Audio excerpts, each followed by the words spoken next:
8월 18일 말씀 묵상하겠습니다. 함께 기도하겠습니다.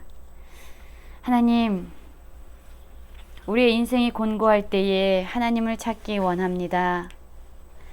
하나님의 인자하심이 우리의 생명보다 나음을 알게 하셔서 우리가 일평생 동안 주님을 찬양하며 날마다 주님의 말씀을 묵상하게 하시고 여호와 하나님을 가까이 따르는 자 되게 하여 주시옵소서. 예수님 이름으로 기도했습니다. 아멘. 오늘의 말씀은 시편 63편 1절부터 11절까지의 말씀입니다. 말씀을 함께 살펴보시기 전에 개인적으로 말씀을 꼭 읽으시고 묵상하는 시간 가지시기 바랍니다. 시편 63편은 다윗의 시로 알려져 있습니다. 특별히 그가 유다 광야에 있을 때에 지은 시로 알려져 있는데요. 아마도 사울에 의해서 그가 추적을 당하고 도망자의 신분으로 피신하는 황폐한 삶을 살아가고 있을 때에 적혀진 시가 아닐까라고 생각되어집니다. 그러나 다윗이 지금 어떠한 상황에서 이 시가 지어졌는지는 정확한 그런 상황 설명이 되어 있지는 않습니다. 63편 1절입니다. 하나님이여 주는 나의 하나님이시라. 내가 간절히 주를 찾되 물이 없어 마르고 황폐한 땅에서 내 영혼이 주를 갈망하며 내 육체가 주를 앙모하나이다 라는 말씀으로 시작하고 있습니다. 다윗은 인생이 힘들고 곤고하고 억울하고 외로울 때에 바로 하나님의 이름을 부르고 있습니다. 그가 부르는 하나님은 다른 사람의 하나님이 아니라 바로 나의 하나님, 내가 경험한 나와 관계가 있는 하나님이라고 소개하고 있습니다. 이 하나님을 그는 간절히 찾고 있습니다. 마치 물이 없어서 가란 심령이 되었을 때, 또한 마르고 황폐한 땅에서 그의 목을 축여줄 수 있는 그런 생수가 없는 것처럼 그렇게 갈망하는 심령으로 그는 여호와 하나님, 자신의 하나님을 갈망하며 찾고 부르고 있습니다. 내 영혼이 주를 갈망하며 내 육체가 주를 앙모하나이다 라고 고백하면서 그의 온 마음은 바로 하나님을 찾는 데에 집중되어 있다는 것을 알게 됩니다. 2절입니다. 내가 주의 권능과 영광을 보기 위하여 이와 같이 성소에서 주를 바라보았나이다. 지금 다윗은 어디에 있습니까? 유다 광야에 있습니다. 그런데 지금 이 유다 광야에 있는 이 힘겨운 상황 가운데서도 그는 주를 바라보고 있어요. 그런데 이 주를 갈망하며 바라보는 것은 마치 그가 하나님이 임재하시는 성소에 있을 때에 하나님께서 베푸시는 권능과 영광을 보기 위해서 자신의 하나님을 갈망했던 것처럼 이 유다 광야에서도 주를 바라보고 주를 갈망합니다 라고 자신의 심령을 하나님께 쏟아내고 있습니다. 우리는 어떻습니까? 하나님이 임재하시는 성소에 머무를 때나 또한 굳이 성소가 아니더라도 우리의 인생에서 힘겨운 시간을 지나는 때에 우리가 어디에 있든지 정말로 가란 심령이 물을 찾는 그러한 간절한 마음으로 여호와 하나님을 찾고 있습니까? 이 시간에 우리가 경험했던, 내가 만났던 그 하나님을 기억하고 그분을 앙모하고 있습니까? 다윗이 이렇게 하나님을 찾은 것은요, 그가 무언가를 깨달았기 때문입니다. 3절입니다. 주의 인자하심이 생명보다 나음으로 내 입술이 주를 찬양할 것이라. 이러므로 나의 평생에 주를 송축하며 주의 이름으로 말미암아 나의 손을 들리이다 라고 고백하고 있습니다. 그렇습니다. 다윗은요, 이 생명에 위협당하는 이 죽음의 위기 앞에서 그는 깨달았습니다. 내 생명보다 더 귀한 것이 있다. 그것은 바로 나를 향한 하나님의 인자하신 그 사랑. 그것이 내게 더 소중하다라는 것을 깨달았어요. 자신의 생명을 지키는 것보다 자신을 향해서 가지고 있는 그 하나님의 멈출 수 없는 인자하신 사랑이 더 가치 있고 중요하다는 것을 깨달았습니다. 그래서 다윗은 이 힘겨운 광야에 있을 때조차 자신의 생명을 지키기 위해서 무언가를 하기보다는 하나님의 인자하심을 구하며 그분을 찬양하고 있습니다. 그리고 또한 결단합니다. 내 일평생 동안 주를 송축하겠습니다 라고 결단하고 있죠.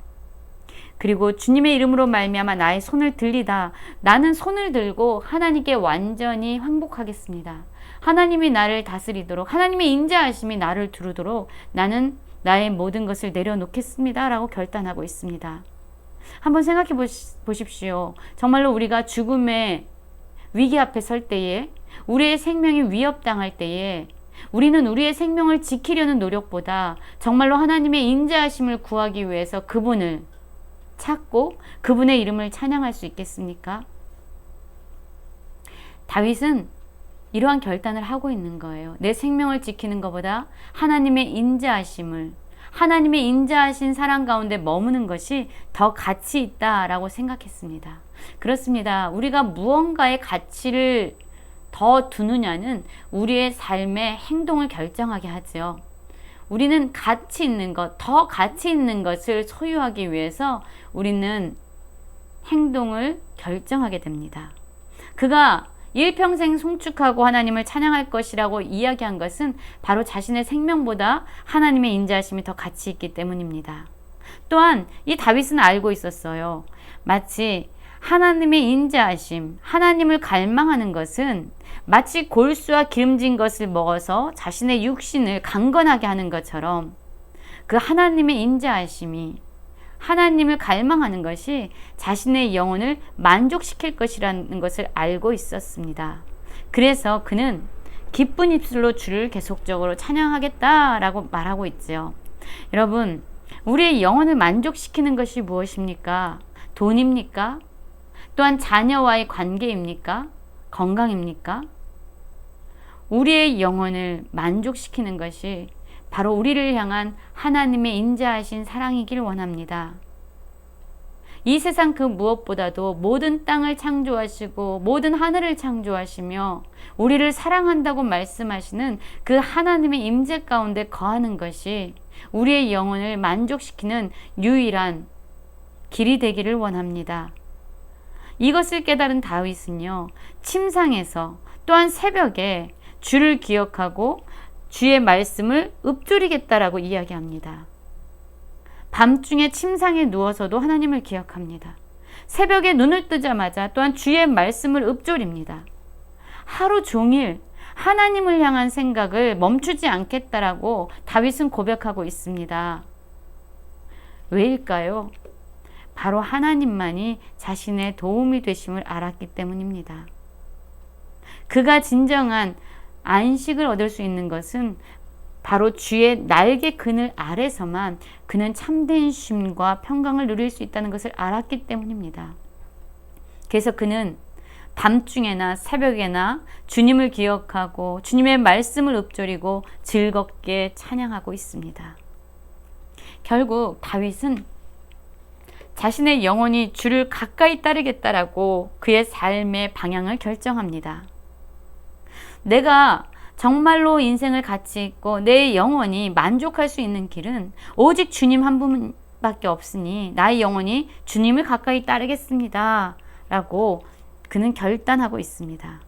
또한 그는 깨닫고 있는 것이 있습니다. 이렇게 하나님을 가까이 하는 자를 주께서는 외면하지 아니하시고 주의 오른손이 그를 붙들어 주실 거라는 것을 알고 있었습니다. 하나님을 가까이 하는 자를 하나님은 그의 손으로 붙들어 주시고 그의 날개 그늘 아래 숨겨 주십니다. 결국 다윗이 지금 유다 광야에서 억울한 도망자의 삶을 살고 있지만, 그래서 그가 처한 상황은 전혀 변화된 것이 없지만 그는 믿음의 눈으로 바라보고 있었습니다. 하나님이 어떠한 일을 행하실 것인가를 그는 바라보았던 것이죠. 무엇을 보고 있습니까? 나의 영혼을 찾아 멸하려 하는 그들은 땅 깊은 곳에 들어가며 칼의 세력에 넘어져 승냥이의 먹이가 되리이다. 그렇습니다. 지금 자신은 이렇게 힘겹고 황폐된 삶을 살고 있지만 마침내 이것은 자신의 끝이 아니고 그는 하나님 안에서 참된 만족을 얻을 것이지만 자신을 죽이려고 쫓아다니는 그러한 대적들을 하나님께서는 반드시 멸망시키시고 그들을 처참하게 승량의 먹이로 심판하실 것이다라는 것을 그는 믿음으로 바라보고 고백하고 있습니다. 그래서 그는 여지없이 하나님을 즐거워하고 또한 자랑하고 하나님을 바라보며 살 것이다 라고 말하고 있는 것이죠. 지금 우리는 무엇을 바라보고 있습니까? 무엇이 우리의 영혼의 만족이 되고 있습니까? 정말로 주의 인자하심이 우리의 생명을 지키는 것보다 더 가치 있는 일이 되고 있습니까? 주님을 찬양하고 주님을 기억하고 주님을 가까이 하며 하나님이 주시는 참된 복을 누리는 모든 성도님들 되시길 간절히 기도합니다.